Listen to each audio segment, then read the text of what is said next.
जिज्ञासा है पीड़ा के क्षणों में शिव की दया त्वरित हो जाती है। कैसे? जब जब आपके जीवन में कष्ट आए होंगे, पीड़ा आई होगी, आपके गुरु ने उस पे मरहम लगाने का काम तो किया ही होगा। ये सिर्फ उन्हीं की अनुभूति नहीं है, असंख्य शिव शिष्यों की अनुभूति है जिन्होंने भी इस पीड़ा से गुजरे हैं जो, और जिन्होंने अनुभूत किया है। आप लोग थोड़ी देर के लिए शांत हो जाइए कृपया, जहां हैं जैसे हैं, क्योंकि अब थोड़ी देर में हम लोग भी चले ही जाएंगे, आप भी चले ही जाएंगे। तो क्या पता कब मिलना हो। आदमी बड़ी जल्दी में रहता है, ये कर भी लेना है, यहाँ चले भी जाना है, लेकिन एक दिन तो ये जीवन ही चला जाता है। तो इस जीवन में कब मिलना होगा कोई नहीं जानता है। तो हम लोग उस बात पे बात करें जो साहब ने कही कि पीड़ा के क्षण जब शिव के शिष्य के जीवन में आते हैं तब क्या होता है, और जो शिव शिष्य नहीं है उनके जीवन में भी आता है तब क्या होता है। दोनों में आखिर अंतर क्या होता है? जब सामान्य लोग के जीवन में आता है तो वो दुख से व्याकुल हो जाते हैं।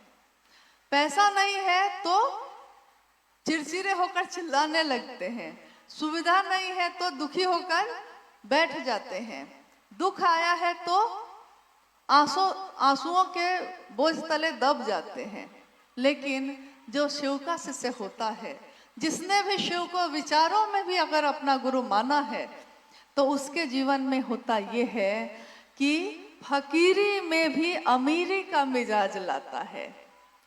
फकीर है हम, कुछ नहीं है हमारे पास, मिजाज तो ऐसा है कि पूछिए मत। कोई गुरु भाई से कहिए कि क्या दिक्कत है कुछ, अरे ना दिक्कत क्या होगा, अरे भोला है महादेव मेरे, महादेव मेरे इतने बड़े हैं कि मेरी परेशानियां तो मुझको दिखती भी नहीं है। घर में कुछ है और वो निकल जाता है महादेव की बात करने। ऐसा तो बड़े बड़े तपस्वी नहीं कर सके। गृहस्थ आश्रम में रहकर, यानी परिवार में रहकर, जिसका भी जीवन है, परिवार है, उसमें तरह तरह के दुख कष्ट और समस्याएं, सुख भी आता है, दुख भी आता है, समस्याएं भी आती हैं, समाधान भी आता है, आता ही रहता है। मतलब ये ऐसा है कि चैन से रहने ही नहीं देता है। हमेशा 10 तरह की बात, इधर किसी को खुश किया है तो दूसरा नाराज हो गया, उसको खुश करने गए हैं तो तीसरा निकल के चला गया। देखिए एक व्यक्ति क्या करे, किसको किसको खुश करे, तो दुखी होता है उसका मन। फिर वो कहता है चलो कुछ महादेव की बात कर लेते हैं। एक व्यक्ति मिल जाता है, उससे महादेव की बात करने लगता है, और उसके मन से तुरंत तुरंत जो चोट मिली थी रिश्तों की, इतनी तेजी से हट जाता है, इतनी तेजी से वो मिट जाती है वो चोट कि उसको पता ही, उसको याद ही नहीं है कि मुझको किसी ने कहा है। लेकिन पहले ऐसा नहीं था, पहले के जीवन में ऐसा नहीं था। पहले के जीवन में एक शब्द औषधि करे तो एक शब्द करे बाण, मतलब शब्द अगर किसी का लग गया है तो बाण की तरह लग गया है, भूले नहीं हैं। 10 साल बाद भी हमको याद है, हम कहते हैं हमरा सब याद है, अपने की कहली हमरा बारे में, वो आदमी से हमरा सब पता है। 10 साल बीत गए, बोलने वाला भी भूल गया, लेकिन जिसको बोला गया वो नहीं भूला। यानी ये पीड़ा जाती ही नहीं है। लेकिन जब शिव की बात हम करते हैं तो वो पीड़ा याद ही नहीं आती है। याद आएगा तब ना दुख होगा, याद ही नहीं आती है, याद ही मिटा देते हैं महादेव। तो महादेव की दया से पीड़ा के क्षणों में गति और तेज होती है। एक संबंध है उनसे हमारा, वो और तेज गति से इस पे मरहम लगाते हैं ताकि मेरा शिष्य जो है, मेरा चेला जो है, धरती के चोट से बाहर निकलेगा तब न मेरी बात कर रहा है वो।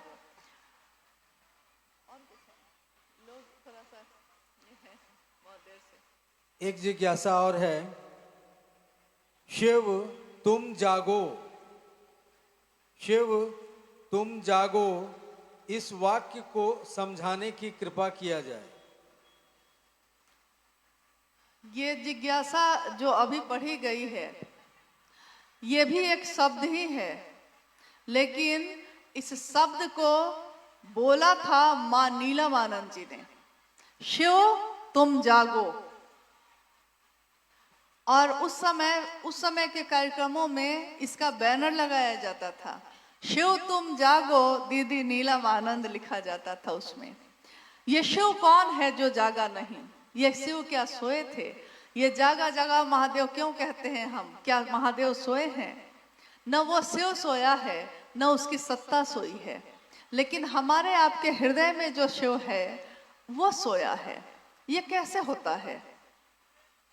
क्योंकि हम कहते हैं कि हमको क्या पता कि मेरे अंदर महादेव हैं कि नहीं है। जैसे कोई बच्चा जन्म लेता है, उसको नहीं पता है कि उसके अंदर पति का भाव है या पत्नी का भाव है, उसको नहीं पता। वो तो पैदा ही हुआ है तो पता चलता है कि ये मेरे पिता हैं और ये मेरी माँ है। तो उसके अंदर भाव पैदा होता है पुत्र का या पुत्री का। मेरी माँ है, मेरे पिता हैं, ये मेरा भाई है तो भाई का भाव पैदा हो गया, ये मेरी बहन है, भाई का भाव पैदा हो गया। यानी जो जो रिश्ते सामने आते चले जाते हैं उसी का भाव उसके अंदर से पैदा होने लगता है। लेकिन जब शिव को अपना मानने की बात हुई तो लोगों ने कहा कि भाव कैसे लाएं, कहाँ से लाएं? भाव है नहीं मेरे अंदर, तो हम लाएं कैसे? साहब ने कहा कि जिस तरह जन्मजात आपके अंदर सभी रिश्तों के लिए भाव हैं, लेकिन सोए रहते हैं, जब वो रिश्ता सामने आता है तो आपके हृदय का भाव प्रकट हो जाता है। किसी लड़की की शादी तय होती है, अभी शादी हुई नहीं है, लेकिन उस लड़के के लिए पत्नी का भाव उसके अंदर प्रकट हो जाता है। उससे पहले वो कहाँ था उसको नहीं पता। पति का भाव प्रकट हो जाता है पत्नी के लिए, इससे पहले कहाँ था ये भाव? ये तो नहीं था, लेकिन प्रकट हो जाता है। एक दिन वो माँ और पिता भी बनते हैं। कहाँ था ये माँ का भाव? कहाँ था ये पिता का भाव? पहले तो नहीं दिख रहा था, ये अंदर में कहाँ सोया था? जैसे ही वो रिश्ता सामने आया है, अभी अभी डॉक्टर ने कहा है कि आप माँ बनने वाली हैं, आप पिता बनने वाले हैं, और अभी आपने बच्चे को देखा ही नहीं है, अभी तो 9 महीने बाद देखना है, लेकिन आपके मन में माँ के ममता की धार फूट जाती है। पिता के मन में पिता का दायित्व का भाव आ जाता है। अभी वो पैदा भी नहीं हुआ है, सूचना आई है सिर्फ। ये भाव कहाँ था? शिव के लिए भाव कहाँ है? हम खोजते हैं बाहर, और वो है मेरे आपके मन के अंदर। तो वो जब जैसे ही हम कहते हैं हे शिव आप मेरे गुरु हैं, यानी एक रिश्ता पैदा होता है। सामने वो शिव हैं, गुरु के रूप में हैं, मैं शिष्य के रूप में उनके सामने हूँ, तो मेरे मन में वो भाव प्रकट हो जाता है तुरंत। इसमें समय भी नहीं लगता, एक क्षण में, क्षण के भी 100वें हिस्से में पैदा होता है। सोचा है, सुना है और प्रकट हो गया है।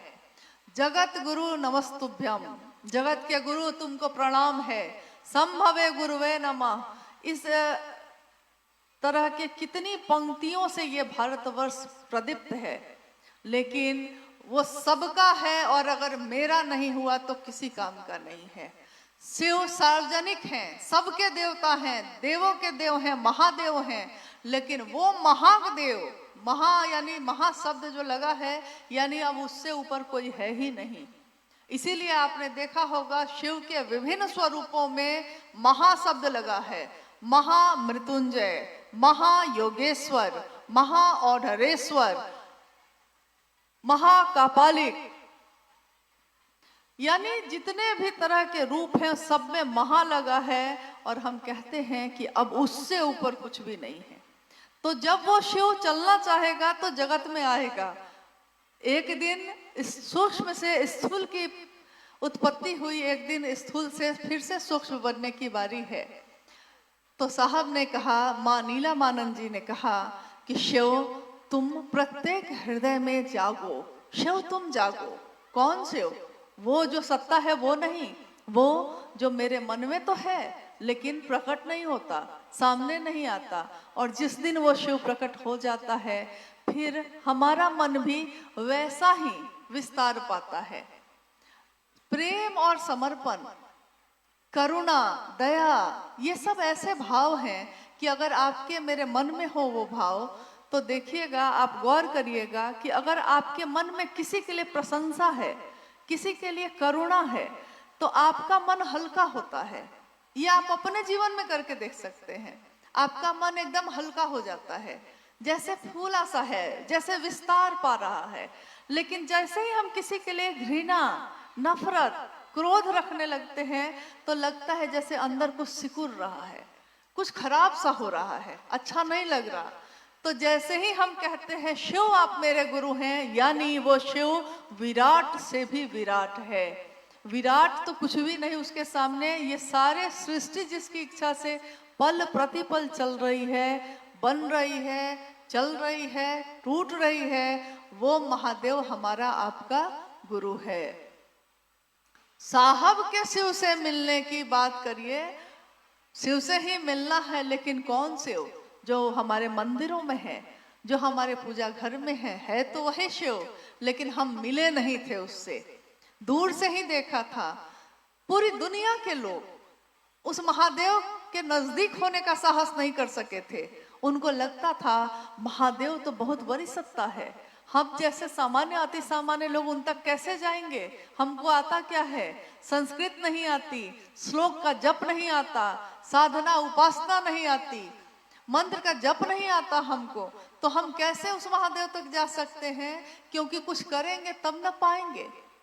इस काल खंड में महामानव, मैंने अभी कहा कि महाशब्द जिसके नाम के आगे लग जाता है, अब उससे ऊपर कुछ भी नहीं है। तो हम कहते हैं महामानव, शिव के शिष्य हरिंद्रानंद जी को हम कहते हैं महामानव है। वो युग पुरुष है। वो युग पुरुष, एक ऐसा पुरुष जिसने पूरे युग की, पूरे कलयुग की दशा और दिशा ही बदल दी। मात्र ये विचार है, लेकिन सामान्य से अति सामान्य लोगों में ये संचरित है और बढ़ती ही चली जा रही है। उसका अपना परिणाम है, उसका अपना प्रभाव है। एक निष्ठ होइए, समर्पित होइए अपने गुरु शिव के लिए। 1 घंटा ही समय दीजिए, ईमानदारी से दीजिए। कोई नहीं कहता है कि 24 घंटे महादेव महादेव आप करिए, कोई रिश्ता ऐसा नहीं कहता। शिव भी गुरु है, वो क्यों कहेंगे? भाई तुमको मैंने परिवार दिया है, ये जीवन दिया है, ये धरती दी है, तो भोगो भी, मोक्ष भी मिल जाएगा, कोई दिक्कत नहीं है। लेकिन अगर थोड़ी देर के लिए भी महादेव की बात करते हैं तो ईमानदारी से करिए, उतनी ही देर। क्योंकि हम अपने बच्चों को तो कहते हैं लेकिन खुद नहीं समझते। हम अपने बच्चों को कहते हैं कि बेटा अरे 1 घंटा पढ़ो ना मन से, 1 घंटा पढ़ो। तो वो कहता है कि 1 घंटा कैसे पढ़े मम्मी? तो आप कहते हैं कि 1 घंटा पढ़ो मन से। अगर पढ़ोगे ना तो 1 घंटा भी रोज अगर पढ़ोगे तो रिजल्ट अच्छा हो जाएगा। हम कहते हैं कि नहीं? और 1 घंटा भी अपने गुरु के लिए हम ईमानदारी से अगर दे सकें। हाँ, अनुरोध ये है कि इन पचड़ों में ना पड़िए कि दूसरा क्या कर रहा है, क्योंकि जैसे ही आप दूसरे को देखने लगते हैं, अपनी तरफ देखना हम लोग भूल जाते हैं। एक गुरु के आश्रम में उनका बहुत शिष्य रहता था और गुरु जी ने कहा, शिष्य लोग जब जाने लगे तो गुरु ने कहा कि कुछ ना कुछ प्रसाद के रूप में दे देता हूँ। एक शिष्य ने कहा कि गुरु जी मुझको प्रसाद नहीं चाहिए, मुझको कोई ऐसी चीज चाहिए जिससे मैं जान लूं कि दूसरों के मन में क्या चलता है। तो गुरु के पास एक आईना रखा था। गुरु जी ने आईना, शीशा उठाकर उस शिष्य को दे दिया और कहा कि ठीक है, लो ये शीशा, ये आईना लो। इस आईना में जिसकी तस्वीर तुम देखोगे, इस आईना में जिसका चेहरा देखोगे, उसके अंदर क्या चल रहा है तुमको पता चल जाएगा। शिष्य जो है बड़ा खुश हुआ, अद्भुत चीज मिली है। उसने सबसे पहले क्या किया, अब गुरुजी दूसरे काम में व्यस्त हो गए, उसने सबसे पहले क्या किया कि शीशा को अपने गुरु के तरफ ही घुमाया धीरे से और देखा कि गुरुजी के मन में तो बहुत अहंकार और लोभ है। अब बेचारा चिंतित होकर अपने घर की तरफ चला। घर के रास्ते में जितने लोग मिले उनके तरफ शीशा घुमा घुमा कर देखता रहा। किसी के मन में कुछ था, किसी के मन में कुछ था, लेकिन ये दुखी ही होता चला गया। अंत में ये घर भी पहुंच गया। घर के लोगों के तरफ भी शीशा घुमा घुमा कर देख लिया। कुछ दिन रहना था, रहा घर पे। वापस गुरुकुल फिर से आया, शीशा लेते हुए आया। तब उसने कहा, गुरुजी, प्रणाम किया गुरु को। गुरु ने पूछा कि अच्छा रहा घर का? उसने कहा, जी बहुत अच्छा रहा। तो फिर उसने कहा कि गुरुजी एक बात पूछनी है। गुरु ने कहा, पूछो। उसने कहा कि आप तो मेरे गुरु हैं, लेकिन मैंने शीशा आपके तरफ घुमाया तो उसमें भी क्रोध, लोभ, लालच सब दिख रहा था, ऐसा कैसे हुआ? गुरु ने कहा कि तुमने शीशा मांगा था और कहा था कि एक ऐसी चीज दीजिए जिसमें मुझको ये पता चल जाए कि हाँ किसके मन में क्या है, लेकिन तुमने सबके तरफ वो शीशा घुमाया, अपने तरफ घुमाया था? शिष्य ने कहा नहीं। तो गुरु ने कहा कि एक बार अपने तरफ भी घुमा लेना, शुरुआत खुद से करनी चाहिए। तो महादेव का काम कौन कैसा करता है, क्या करता है, हम दूसरों को तो देखते चले जाते हैं, लेकिन इस दूसरों को देखने में अपना रास्ता ही भूल जाते हैं। अपनों की चिंता सताती है और अपनी यात्रा विस्मृत हो जाती है। हम भूल जाते हैं हमने ये रास्ता चुना है। प्रत्येक मानव मन ने इस रास्ते को चुना है कि शिव मेरे हो जाए। इससे सुंदर बात इस धरती पे और कुछ भी नहीं हो सकती। वो शिव मेरा हो जाए। अगर वो मेरा हो जाए तो धरती पे क्या है जिसकी कामना बाकी रहेगी। लेकिन हम इसको भूल जाते हैं और दूसरों की तरफ देखने लगते हैं। देखना था महादेव को। अरे महादेव तो इतना सुंदर है कि जो उसको सच में देख ले, यानी मन से महसूस कर ले एक बार, तो उसका मन फिर किसी की तरफ देखता ही नहीं है। वो तो देखेगा ही नहीं। उसकी सुंदरता तो इतनी है। वो सत्य है, सत्यम शिवम सुंदरम। वो सत्य है, वो सुंदर है, वो शिव है, वो भोला है, वो करुणा का अवतार है और मेरा गुरु है। मेरे जीवन का सबसे बड़ा सौभाग्य यही है। हम इस सौभाग्य को नमन करते हैं, अपने गुरु शिव को नमन करते हैं और ये वादा हम सब मिलकर करें अपने गुरु से और अपने गुरुवत वरेण्य गुरु भ्राता से, माँ नीलम आनंद से, कि जो रास्ता आपने दिखाया है और जिस रास्ते पे आप लेके चल रहे हैं, हम सब शिव के शिष्य उस रास्ते पे जैसा आपने चाहा है वैसे ही चलेंगे। जैसा दूसरे चाहते हैं वैसा नहीं चलेंगे। और ये निर्णय तो आपके और मेरे हाथ में होता है कि हम चलना कैसे चाहते हैं। तो आइए चलते हैं शिव की ओर, अपने साहब के साथ, अपनी माँ नीलम आनंद जी के साथ। चारों तरफ पुष्प खिले हैं, सुंदरता है, खुशहाली है, सुगंधित माहौल है और महादेव सामने दिखते हैं। उस महादेव की तरफ चलने में रास्ते में कांटे लगे हैं या फूल बिखरे हैं, ये भी देखने का समय नहीं होता। जब आदमी चलता है, मन में संकल्प लेकर शिव के लिए चलता है, तो बस शिव ही दिखाई देते हैं और कुछ भी दिखाई नहीं देता। तो मेरा और आपका मन, क्योंकि मुझको भी स्वयं शिव का शिष्य बनना है और आपके लिए भी यह कामना है कि आप बनिए, लेकिन ये साहब हरिंदरानंद जी और माँ नीलम आनंद जी के आशीर्वाद से हो सकता है, शिव की दया से हो सकता है। मैं खुद भी शिव का शिष्य यथार्थ में बनूं और आप सब भी बने। शिव की चर्चा का प्रयोजन एकमात्र यही होता है। शिव भाव से संजात एवं प्रगाढ़, शिव भाव से यानी शिव भाव जो मेरे आपके हृदय में है उससे भींगा हुआ हो, वो प्रगाढ़ हो, गहरा हो। शिव की बात जो मेरे मन को भी भाव से भर दे, आपके मन को भी भाव से भर दे, तब इस शिव चर्चा का प्रयोजन सफल है।